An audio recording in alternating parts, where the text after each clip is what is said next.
अखंड महाराष्ट्रातील बैलगाडी शर्यत क्षेत्र तसंच वाईकरांच्यासाठी आज अत्यंत दुःखद घटना घडलेली आहे. आपले पेडगाव हिंद केसरी 2025चा 1 नंबरचा मानकरी वाईकरांची शान नांद्या याचं दुःखद आज निधन झाले. तर आपल्याबरोबर डोंगरे परिवार आहेत. तर दादा, काय झालेलं नक्की नेमकं आपल्या वाईला? आज खऱ्या अर्थानं वाई तालुक्याचा मानाचा तोरा आणि वस्ताद आबा डोंगरे यांचा नंद्या, ज्यानं बैलगाडी क्षेत्रामध्ये महाराष्ट्रात अनेक मैदानं गाजवली आणि हिंद केसरी किताब मिळवला, असा चांगला एक अस्सल हिरा रात्री अल्पशा आजाराने उशिरा दुःखद निधन झालं.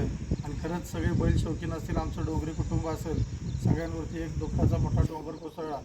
खरोखरच आमच्या सर्व डोंगरे परिवाराला किंवा आमच्या मित्र परिवाराला आपल्यातलाच कोणतरी जिवंत चांगला जगता माणूस गेल्यागत इतकं मोठं दुःख वाटत आहे.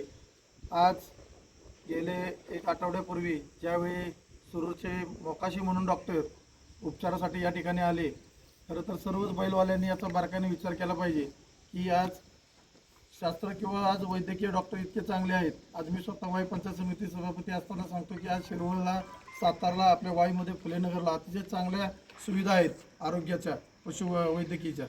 पण कुठेतरी व्हॉट्सअप ग्रुपला काहीतरी चुकीचं बघून किंवा वाचून त्यांना एकदा फोन केला होता, पण त्यानंतर त्या मोकाशी डॉक्टरनी कंपल्सरी 2 दिवस येऊन घरी समजूत काढून मी उपचार करतो आणि मी बैल बरा करतो अशा अफवा, म्हणजे आपल्याला कुठेतरी 2000-4000 मिळणार यासाठी एखादा चांगला असेल हिरा गमवावा लागला.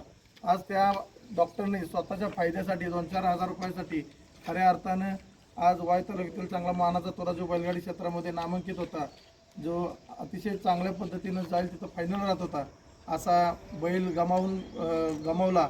तर सर्व बैल शौकींना सुद्धा एक विनंती करतो की इथून पुढे जर आपला कोणाचा बैल जर आजारी पडला तर अशी चूक बोलू नये, अशी चूक करू नये, एवढंच बोलतो. आज मी आमच्या सर्व मित्र परिवाराच्या वतीनं, डोंगरे कुटुंबाच्या वतीनं नांद्याला आमच्या भावपूर्ण श्रद्धांजली वाहतो. त्याच्या चिरात्म्यास शांती लाभो अशी ईश्वरचरणी प्रार्थना करतो. आपले नंद्या बैलाचे मालक आपल्याबरोबर आहेत, वस्ताद आबा डोंगरे.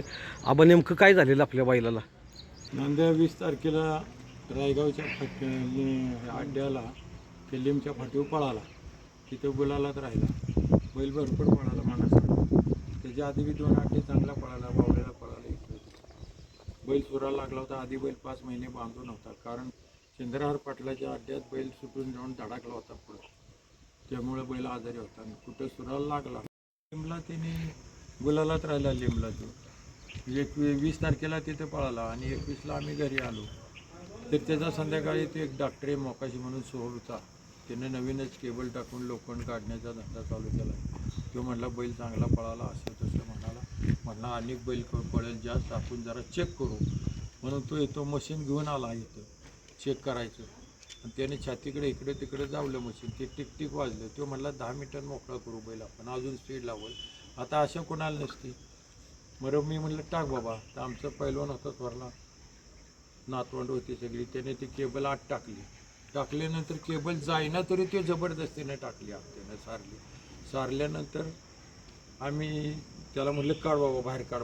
मग त्यानं बाहेर स्पीडमध्ये वडल्यानंतर तो आपला निघून गेला. परत आम्ही दवाखाने चालू केले उपचार.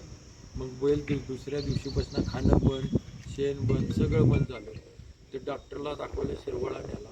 तिथं सोनोग्राफी केली आणि एक्सरे काढले. ते डॉक्टरांनी तिथलं सांगितलं बैलाच्या अन्ननलिकेला हृदयाला काहीतरी दणका बसला बा. त्याने जोरात ज्यावेळी स्पीडनं आत दाबलं ना, त्यामुळे फुफ्फुसाला दणका बसला आणि तिथे शिफ्टिंग झालेलं आहे तुमच्या बैलाला. आणि ते शिफ्टिंग तिथलं काय आम्ही थांबवू शकत नाही. कुठेच जाय जगात कोणी थांबवू शकत नाही. मग परत बैल आम्ही घरी घेऊन आला, औषध उपचार केले. परत 4 दिवस बैलाने शेण टाकले नाही, काय नाही. मग ते भुईंचे आमचे मित्र डॉक्टर आहेत, शिंदे डॉक्टर आहेत, जमदाडे डॉक्टर आहेत, भुईंचे सर्वोदय डॉक्टर आहेत. त्यांनी प्रयत्न केले बरोबर. ते म्हणजे आपण सातारला ऑपरेशनला घेऊन जाऊ बोटरेकडे. आम्ही सातारला घेऊन गेलो. त्यांनी ऑपरेशन केलं. 60 टाके पडले, शेण काढलं, सगळं केलं. पण ज्यावेळी ऑपरेशनला त्यांनी ओपन केलं त्यावेळी शिफ्टिंगचं पाणी जवळजवळ बादलीभर बाहेर पडलं. लगेच. तर ते मोठे डॉक्टर जिल्ह्याचे आहेत तिथले बोडरे, ते म्हणाले आबा हे अवघड आहे, असं कधी घडत नाही, आमच्या इथनं ऑपरेशन कधी फेल गेलेलं नाही, फक्त शेण काढून टाके मारून जर आम्ही केलं असतं तर बैल 100% आम्ही गॅरंटी देतो, पण आता हे दुसरंच घडलं आहे शिफ्टिंग झाल्यामुळे, तर आम्ही काही गॅरंटी देऊ शकत नाही. मग तिथनं घरी आलो आम्ही. घरी आलो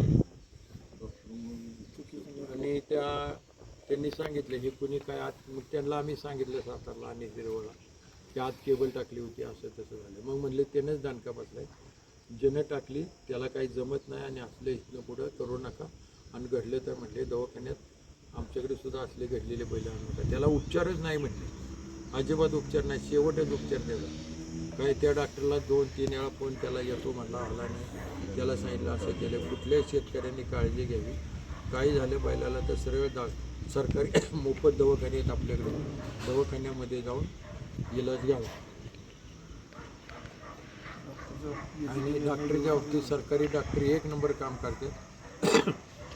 बैलाच्या सेवेसाठी 4 डॉक्टर इथे 24 तास असायचे आमच्या बैलाच्या, आणि मोकाच्या डॉक्टरच्या बाबतीत योग्य ते आम्ही निर्णय घेऊ.